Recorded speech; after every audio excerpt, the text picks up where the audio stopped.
दर्शकों नमस्कार। आज के हिंदी समाचारों में आप सभी का स्वागत है। आइए एक नज़र डालते हैं आज के मुख्य समाचारों पर। सेल बड़ी छलांग लगाने की ओर, बेहतर वित्तीय सूझबूझ से 200 लाख टन बिक्री का तय किया गया नया लक्ष्य। सेल राउरकेला इस्पात संयंत्र के CEM RSE में ठेका श्रमिक सम्मान समारोह आयोजित।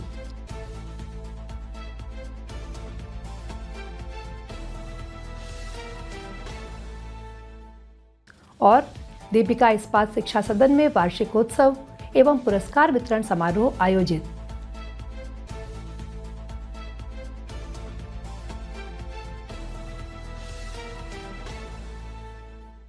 अब समाचार विस्तार से।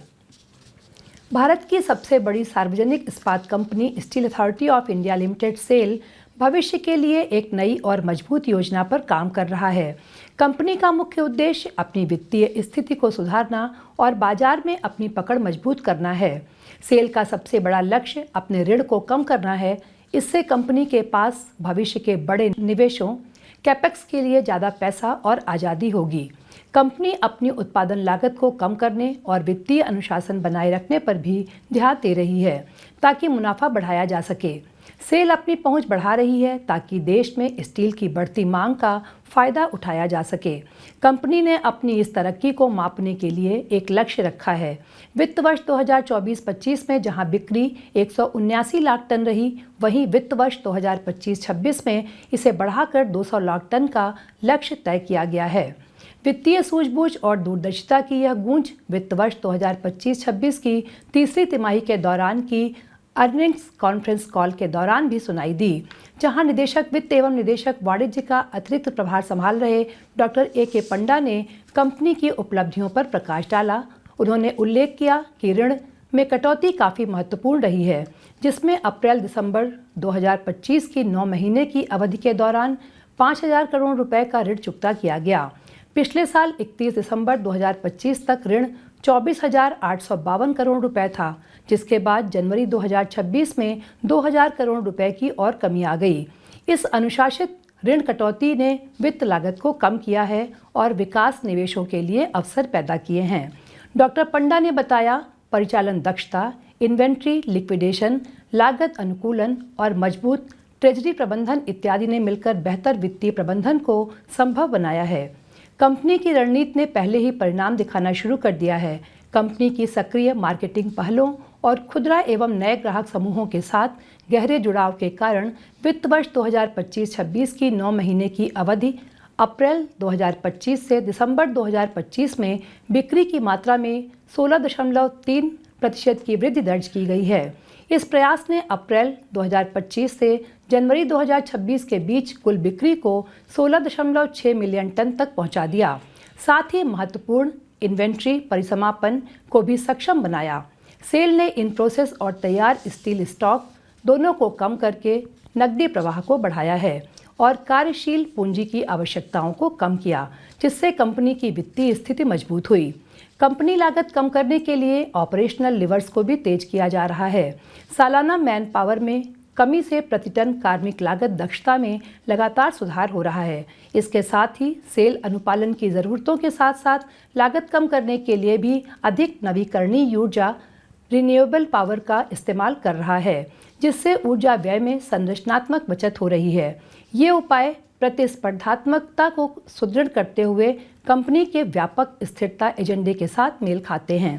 कंपनी के भविष्य के ध्येय विजन पर सेल के निदेशक वित्त एवं निदेशक वाणिज्य का अतिरिक्त प्रभार संभाल रहे डॉक्टर AK पंडा ने कहा, कंपनी कर्ज कम करके, इन्वेंट्री की अधिक कुशलता से प्रबंधन करके और केंद्रित मार्केटिंग पहलों के माध्यम से अपनी पहुंच का विस्तार करके विस्तारीकरण की तैयारी के साथ साथ अपनी नींव को मजबूत कर रहा है।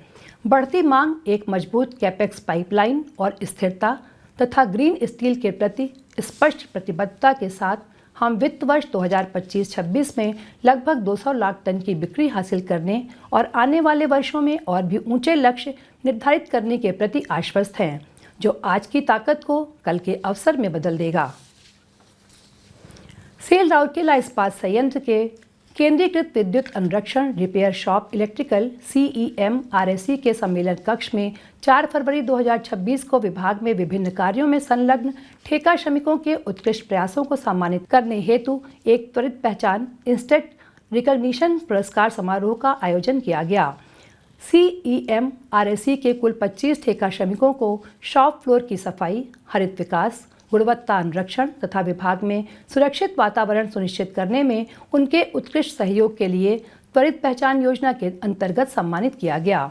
महाप्रबंधक प्रभारी CEM अतिरिक्त प्रभार मुख्य महाप्रबंधक विद्युत श्री SK पोलाकी ने समारोह की अध्यक्षता की तथा पुरस्कार विजेताओं को सम्मानित किया। पुरस्कार प्राप्तकर्ताओं को बधाई देते हुए श्री पोलाकी ने उनकी समर्पण भावना एवं ईमानदार प्रयासों की सराहना की। उन्होंने सभी ठेका श्रमिकों से आग्रह किया कि वे CEM-RSE में स्वच्छता, हरित विकास, गुणवत्ता मानकों तथा सुरक्षा बनाए रखने के प्रति इसी उत्साह और प्रतिबद्धता के साथ कार्य करते रहें। इस अवसर पर उपस्थित अन्य गणमान्यों में विभागाध्यक्ष CEM-RSE श्री के तिर्की, वरिष्ठ प्रबंधक मानव संसाधन श्री प्रशांत कुमार जेना, उप प्रबंधक मानव संसाधन CLC श्री विज्ञान पात्र, विभाग के वरिष्ठ अधिकारी तथा संबंधित ठेकेदारों के प्रतिनिधि शामिल थे। कार्यक्रम का समन्वयन उप प्रबंधक CEM-RSE श्री अक्षय कुमार नायक द्वारा किया गया। दीपिका इस्पात शिक्षा सदन में 9 फरवरी को वार्षिक उत्सव एवं पुरस्कार वितरण समारोह का आयोजन किया गया। उपाध्यक्षा दीपिका महिला संगति श्रीमती प्रभाती मिश्र समारोह की मुख्य अतिथि थीं, जबकि professor NIT Rourkela doctor Shrimati Sushmita Das बतौर सम्मानित अतिथि उपस्थित थीं। पूर्व अध्यक्ष ओडिशा प्रांतीय मारवाड़ी युवा मंच श्री नरेश अग्रवाल मुख्य वक्ता थे।